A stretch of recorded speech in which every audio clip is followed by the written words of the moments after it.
now currently D'Alessandro's and D'Alessandro's. Our fifth and final library is on Maple Avenue, formerly Maple Avenue School. Anybody want a book? No, Elizabeth, I'm going to tell a tale of when you were a very young girl. Okay. Okay. No laughing.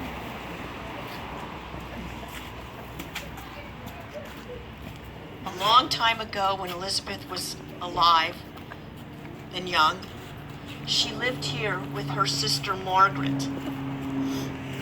One day, Elizabeth and Margaret were playing upstairs in their room. No, I wasn't. You were. She was playing in her room with her young sister.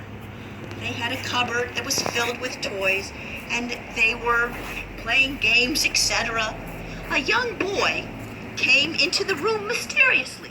They assumed that their mother was having tea and just brought their son over. The boy was dressed a little strange.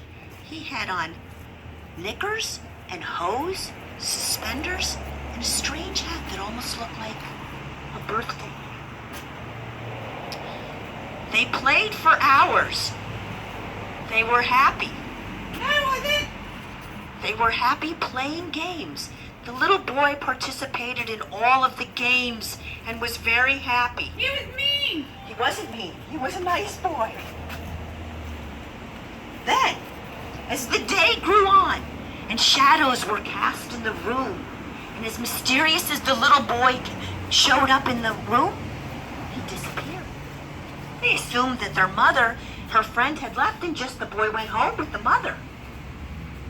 The next day, it was sunny and bright, and they went up to their room and opened the cupboard. And something fell off the shelf. It was a little doll Where's the book?